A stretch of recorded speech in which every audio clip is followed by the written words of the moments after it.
Welcome to worship with Stettler United Church. I'm Jan Richardson. I thank you for joining us. This service prepared for the second Sunday of the season of Lent. We go along the journey and we continue our pattern here at Stettler United Church. 1 week offering worship with the Zoom platform, and then like this week, video service on YouTube and our Facebook page.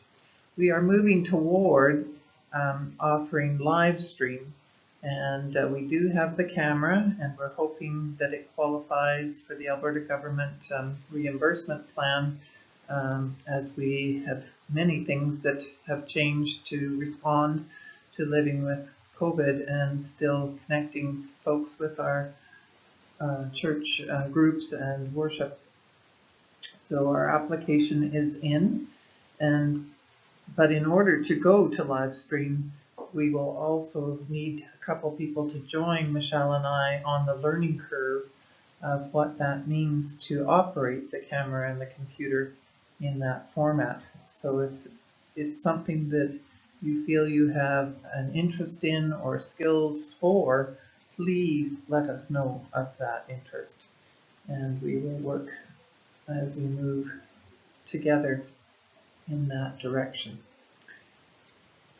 And then we, during the season of Lent, join with a group from the National Church, and that is a Lenten study time through Zoom on Tuesday mornings at 11 o'clock. So if you'd like to be part of that and you're not aware of that yet, please give me a call here at the office and we'll set you up to join.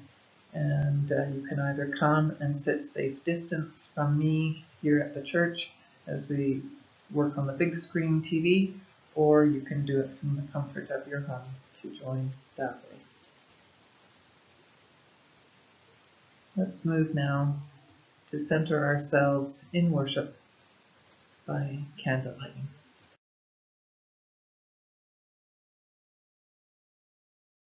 I lit the Christ candle. I lit 2 candles of our purple candles, our thematic pathway here that is lined with the candles and with these rocks, alluding to it being a rough path that goes to the cross, as the banner also shows. And this is the path of discipleship. And discipleship does not always have a perceived outcome. It goes off into the distance, 1 foot in front of the other.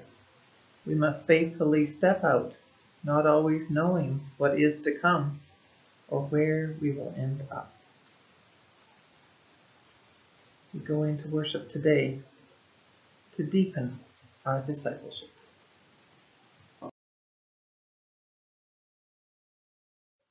We have started down a road that will take us to the cross. It is a journey we take together, and a journey each one makes alone. We are invited to notice things on the way. Sharp stones, the uneven ground, the mercy of shade, the faithfulness of those who walk with us.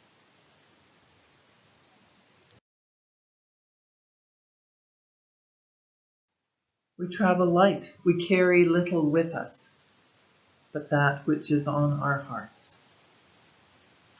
Hope, trust, fear, apprehension, wonder, sorrow. On this walk we rest and sing and pray and listen. This then is our way of worship. Just a closer walk with Thee as we continue to uplift some of the Black Gospel, the spirituals in this Black History Month. I've chosen this version sung with people of color from the Greater New Jersey Conference of the United Methodist Church. Sing along.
The suggested reading from the lectionary today from the epistles is from the book of Romans. Um,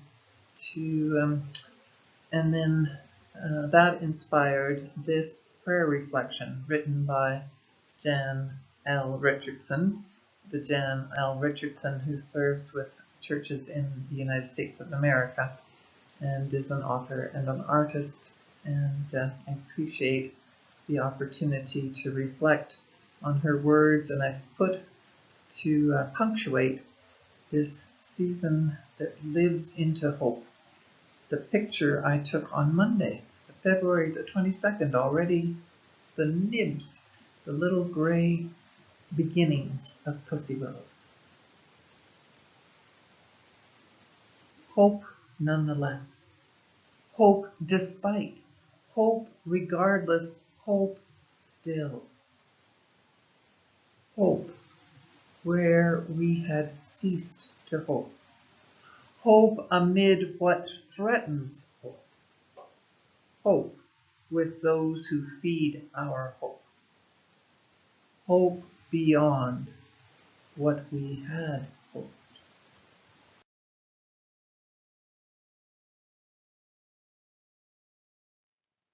Hope that draws us past our limits. Hope that defies expectations. Hope that questions what we have known. Hope that makes a way where there is none. Hope that takes us past our fear. Hope that calls us into life. Hope that holds us beyond death. Hope that blesses those to come. May our discipleship be part of a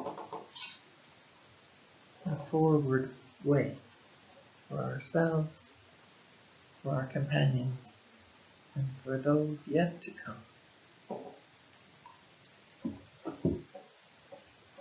I have a video, it's called an audio drama, a summarized story, a summarized version of Horton Hears a Who, a Dr. Seuss story. A few years ago in our summer kids camp time, our summer program, we used a curriculum that was all about having Dr. Seuss stories put aside some of the gospel stories and themes, and it was quite wonderful. And this book has the line that repeats, "A person is a person no matter how small." So we have Elephant taking care and paying a special attention to those with very little significance, seemingly, in the world, and very small voice, and yet with big ears and good hearing. Horton responds to the needs of the Who's in Whoville. Horton pledges, "I'll stick by you small folks through thin and through thick." God's love and care for us is always there for us. Jesus said this with the whole of his life. So did Horton, and so can we. Let's listen.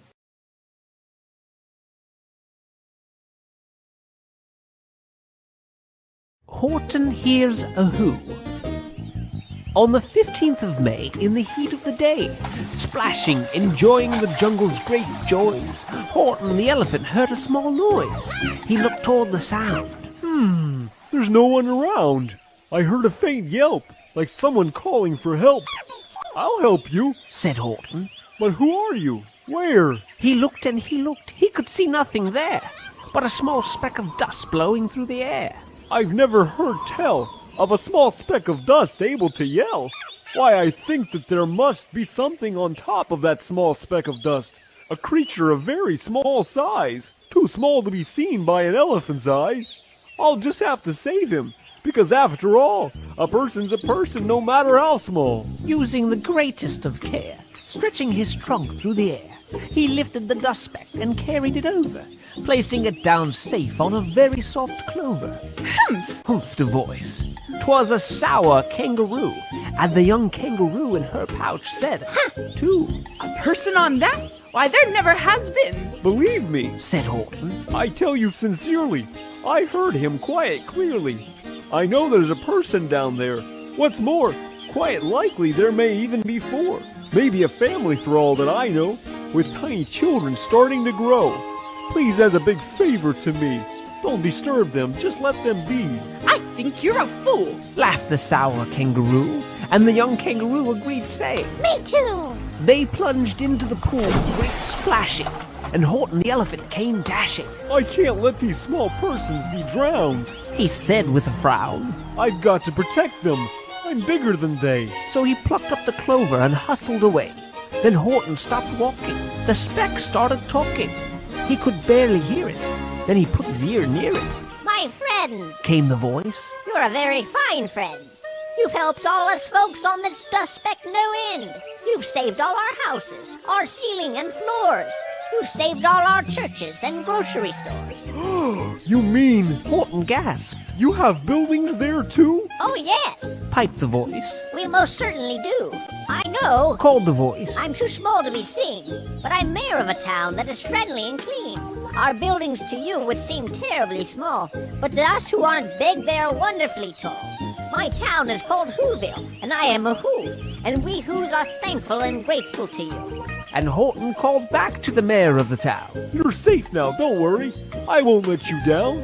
After all, because a person's a person no matter how small. You've run wild and insisted on chatting with persons who've never existed. I'm here to state Snapped the big kangaroo. that your silly game is totally through. And the young kangaroo joined in. Me too! With the Wickersham who I've engaged, you're going to be roped and you're going to be caged. As for your dust speck, that we shall boil in a hot steaming kettle of hazelnut oil. Boil it? Gasped Horton. Oh, that you can't do. It's all full of persons. They'll prove it to you. Mr. Mayor, you must prove you were there. Get every who out to holler and shout. If you don't, every who will end up in stew. Down on the dust speck, the scared little mayor called a great meeting in Whoville Town Square. And his people cried loudly. They cried out in fear. We're here! We're here! We're here! We're here! The elephant smiled. That was clear as a bell. You kangaroos heard that very well. We heard no small voices, and you didn't either. And the young kangaroo in her pouch said. Me neither! Grab him! They shouted. Cage the big dope. Wrap him up with miles of rope. Don't let him loose. Dunk that speck in hazelnut juice. Horton fought back with vigor and vim, but the Wickersham gang was too many for him. To the mayor he called. Don't give up. I believe in you all. A person's a person no matter how small. You very small persons will not have to die if you make yourselves heard. So come on and try. The mayor grabbed the tom-tom. He started to smack it. And all over Whoville they whooped up a racket. It rang through the air and shook the whole sky. And the mayor called through the hula balloon. Horton, is our sound coming through? Horton called back. I hear you fine, but the kangaroo's ears aren't strong like mine. Are you sure every who down in Whoville is working? Quick, look, is anyone shirking? Through the town rushed the mayor from the east to the west. But everyone seemed to be doing his best. But it wasn't enough, all this ruckus and roar. He had to find someone to help him make more. Just as he felt he was getting nowhere, almost about to give up in despair, he burst through a door, and that mayor discovered a shirker hidden away in Fairfax Apartments, apartment 12J, a very small shirker named Jojo, just standing and bouncing a yo-yo, not making a sound, not a yip, not a chirp. The mayor rushed inside and grabbed the young twerp.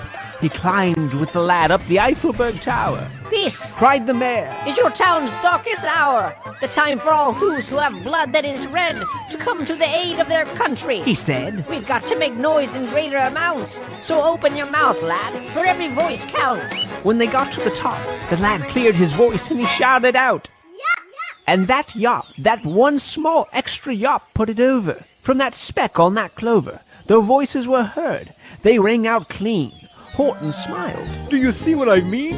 They've proved they are persons, no matter how small, and their whole world was saved by the smallest of all. How true! Yes, how true! Said the big kangaroo. And from now on, you know what I'm planning to do? From now on, I'm going to protect them with you. And the young kangaroo said. Me too. The end.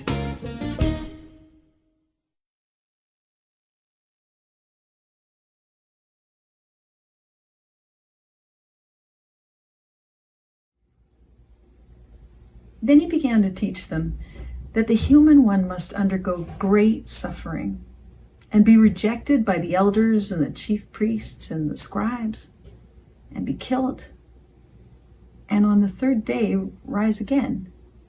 He spoke about all of this quite openly. And Peter took him aside and began to rebuke him. But turning and looking at his disciples, Jesus rebuked Peter. "Get behind me, Satan. You are setting your mind not on divine things, but on human things." Then he called the crowd with his disciples and he said, "If any would become my followers, let them deny themselves and take up their cross and follow me. For all those who want to save their life will lose it. And those who lose their life on account of me or on account of the gospel, they'll save it. For what would it profit them to gain the whole world but to lose their life? Indeed, what can they give in exchange for their life? Let those who are ashamed of me and of my words in this adulterous and sinful generation, of them also the human one will be ashamed when he comes in the glory of his Father with the holy angels." A poem prayer by Tom Schumann, with as a complement or as a integration of our gospel today. And thank you, Linnea, again for sharing your biblical storytelling with us. Tom writes, "Is my cross only a part of the pocket change I scoop off my dresser, rushing to work in the morning? Is my cross just another piece of jewelry, like the diamond in an athlete's ear, or the necklace Madonna drapes round her neck? Or is my cross my aging parents, whose confusion shatters my soul? Is it the truth about my physical condition, which no pill or treatment will ever change? Is it the Humpty Dumpty mess in which my children find themselves, and all of Mom's love and all of Dad's resources cannot put back together this time? Cross bearer, I would prefer easier ones. So help me to bear the cross you offer to me. Help me to bear the cross."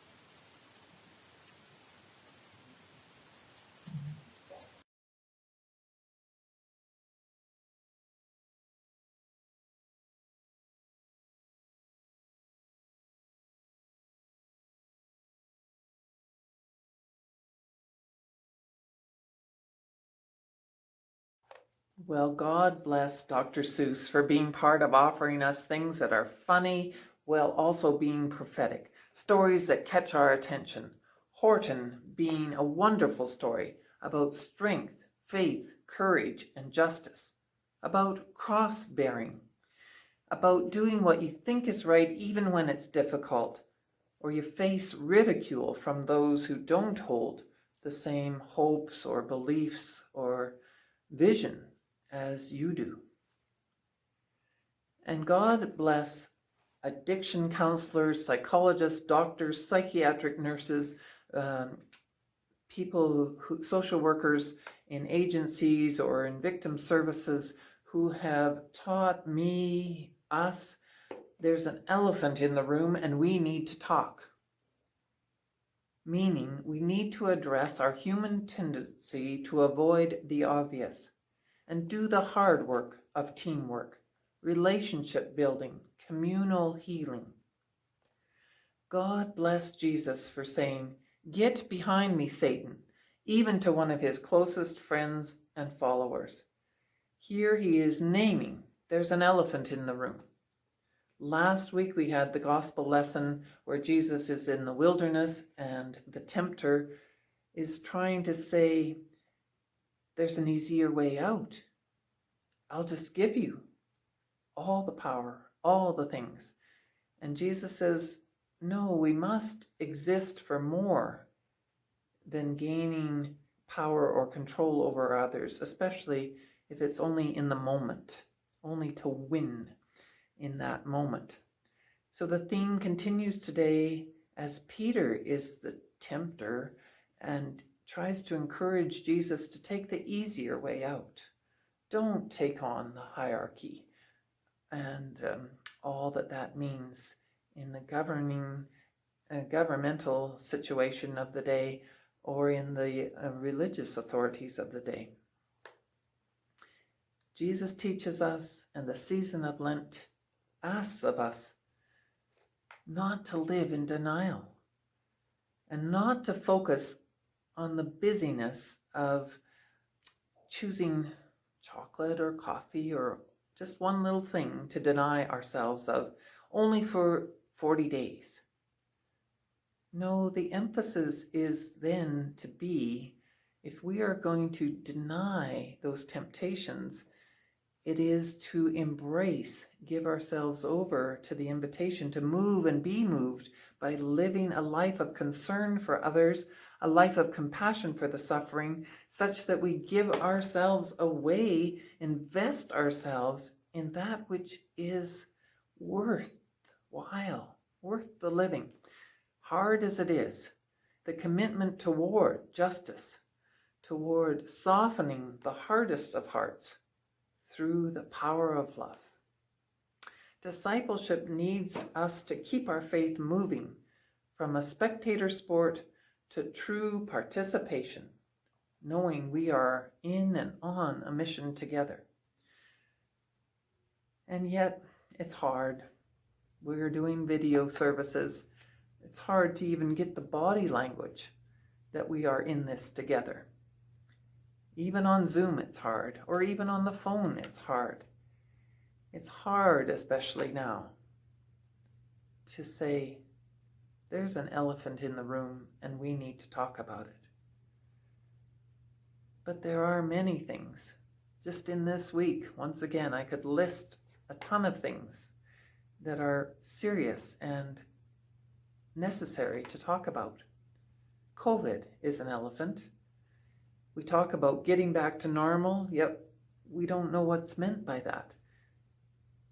To talk about the elephant in the room means we need to listen to the various perspectives because it's so big that we can only see this part of the whole animal. Getting back to normal, we would need to talk about what is normal, what was normal, and for whom. The pandemic is a global situation, and sometimes it really helps to listen to what that means when we hear from the rest of God's family around the world.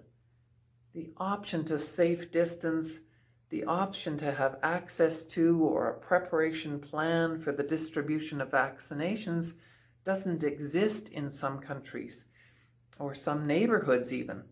The option of having the luxury to think that there will be in-person or even virtual visits with family members isn't on the table for some people. There is so much to put into perspective when we reflect on the cost of discipleship, the desire and the discipline of what it means to trust in God's faithfulness and not focus only on our human failings of ourselves or our own church or our government structures or of those of others.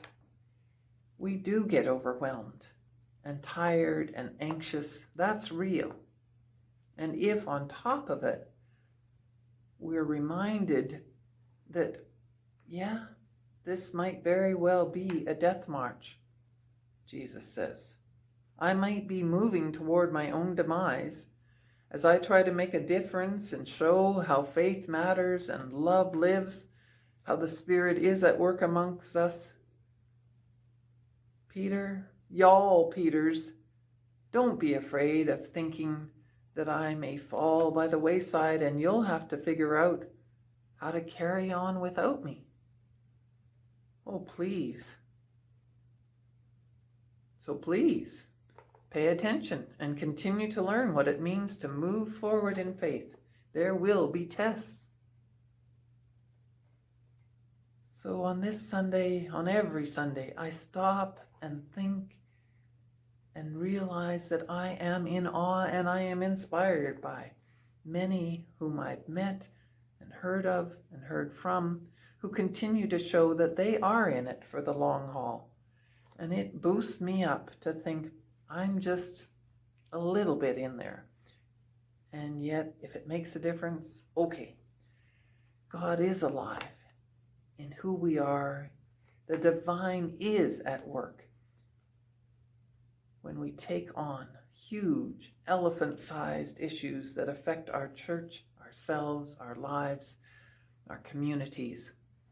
Yes, we have to take on things like deficit budgets, and we have to look at things like medical assistance in dying. We have to look at, yes, treatment of addictions and mental illnesses with methods that contribute to true health and well-being, not isolation, punishment, or insulation. Tell the truth and see how we can make it better. Yes, to those, I have no reason to be ashamed because I am a proud, prophetic, Black leader among my own people and all people. Yes. Lead on. Yes, to those who live differently abled, to those who say, hey, I'm a part of this society, I'll contribute as I can, and I need to feel that I belong no less than others. We are on this path, and it is certainly not a walk in the park. It is the way of the cross, the intersectionality of life and death, of right and wrong, and good and evil. We are constantly coming to the crossroads.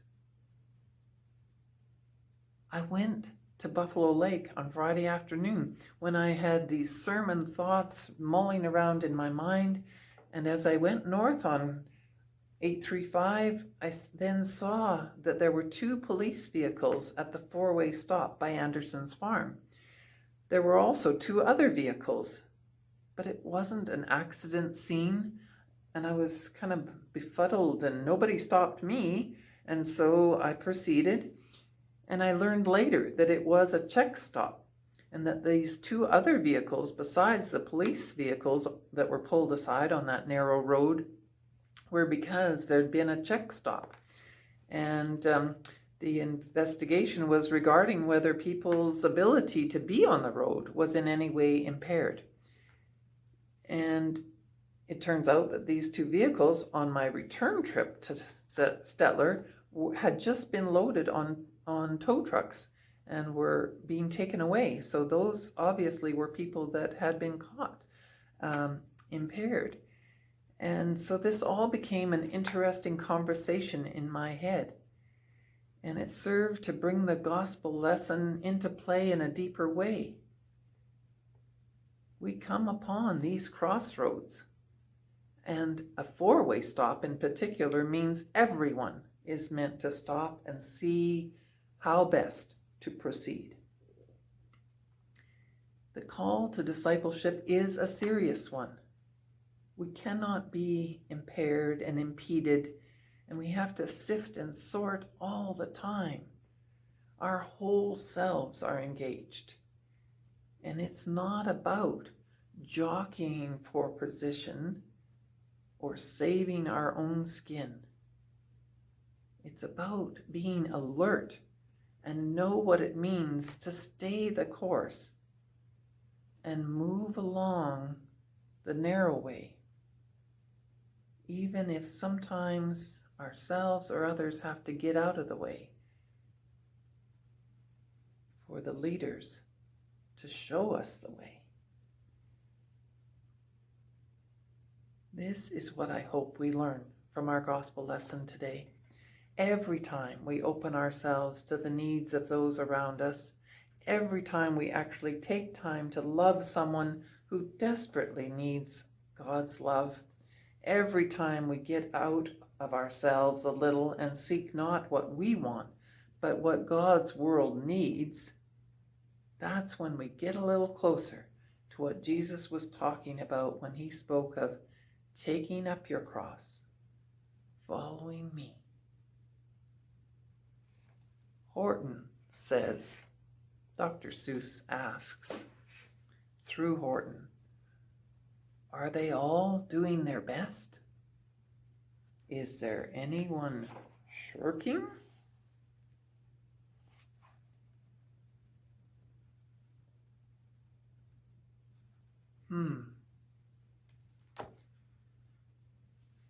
Let's try. Do and be our best. We're going to be led in singing by Linnea Good and the Chancel Choir from Ryerson United Church in Vancouver. It's hymn number 113 in the Lenten section of Voices United. To the desert Jesus came. Together through the valley we go.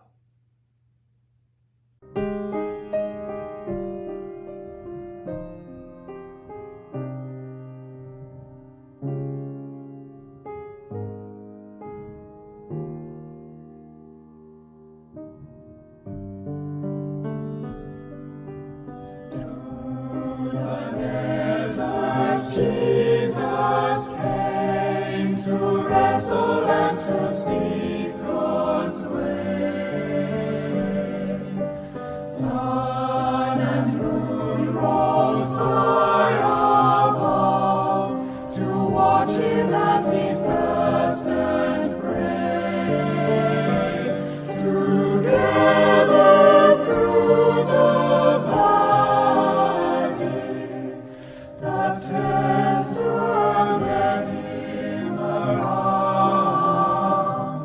Together through the valley, so Jesus answers found.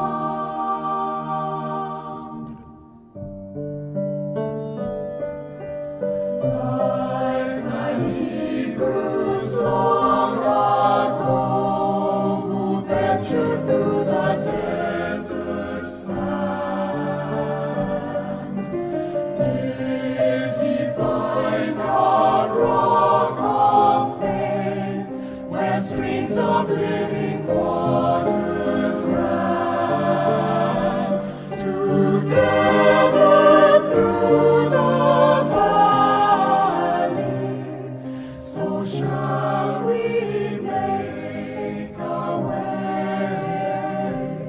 Together through the valley, we'll walk for 40 days.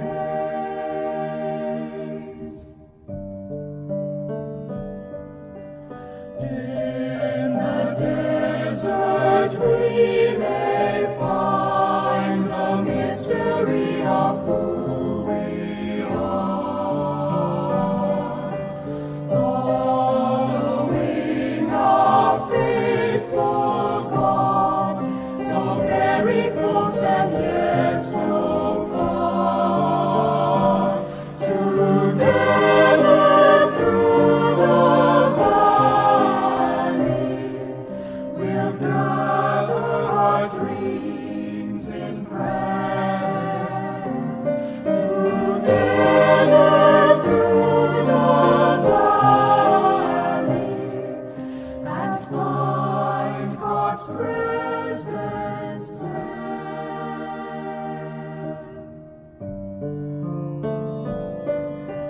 From the ashes to the hill, we'll travel on our Lenten road.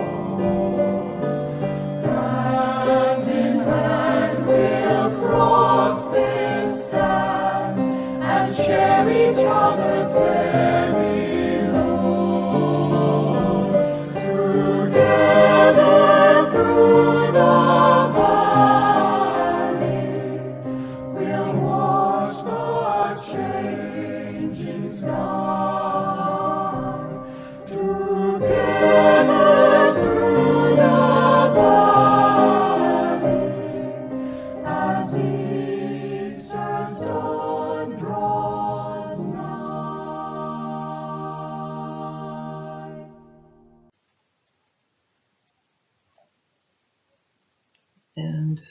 to lead us in petitions, prayer petitions today. I'm using these words. It's called Carrying the Cross as a title. Words by Joyce Roop, printed in her book Out of the Ordinary. In the section of Lent, we have Carrying the Cross. And yet our prayers also are filled with thanksgivings and gratitude. And let's think particularly today, as I've mentioned a few, not with names, but with purpose. People who live with passion and purpose and show us what it is to not see or have the crosses they bear as burden, but as their choice to do what is of God. And we are grateful to be the benefactors.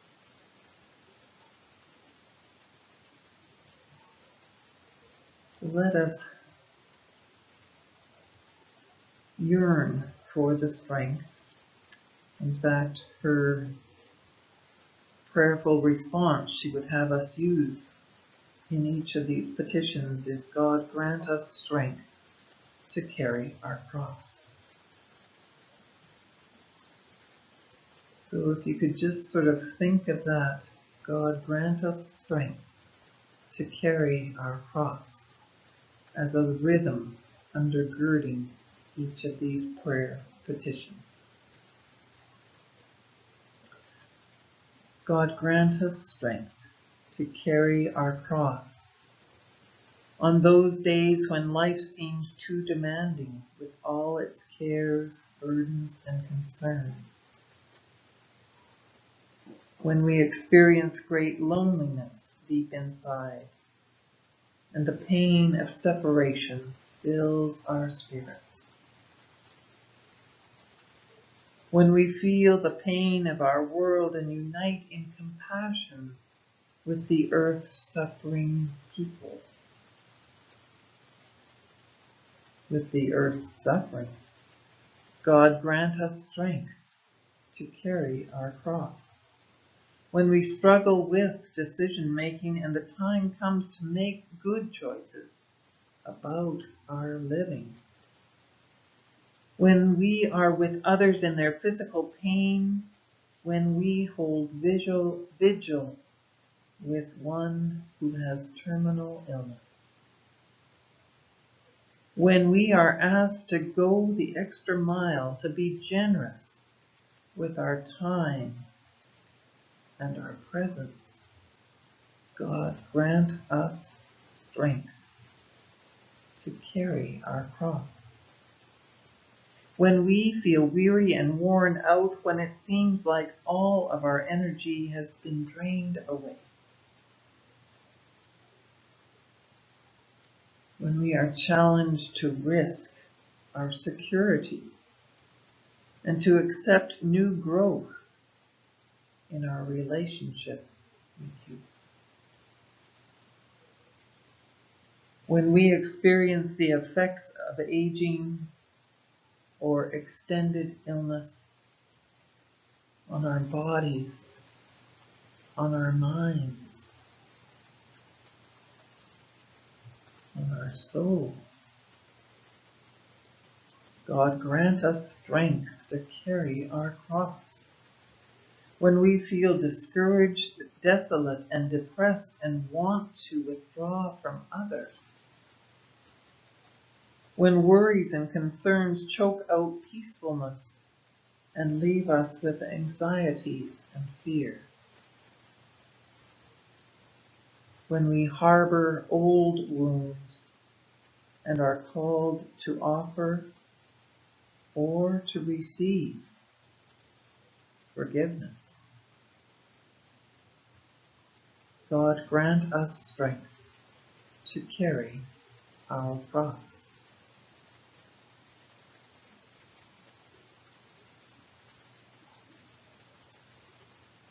Dear God, as you were there for Jesus crucified, help us to take up our cross day by day by day. Through these crosses, may we grow in closeness to you. Help us to lean on you and learn from you. May we not give in to self-pity or self-doubt. Rather, trust in your presence, which strengthens us. Encourage us, God, on our tomb-like days. Remind us of resurrection. Help us to keep our vision focused on life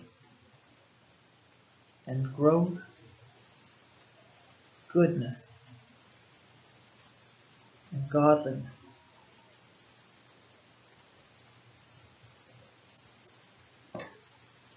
And as Jesus taught, so we draw together as we pray. Our Father, who art in heaven, hallowed be thy name. Thy kingdom come, thy will be done on earth as it is in heaven. Give us this day our daily bread, and forgive us our trespasses, as we forgive those who trespass against us. And lead us not into temptation, but deliver us from evil. For thine is the kingdom, the power, and the glory, forever and ever.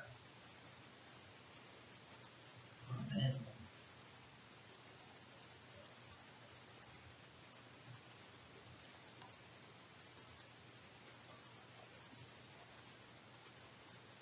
Our worship will come to a close as we hear played and see the lyrics to sing along with God Be With You Till We Meet Again.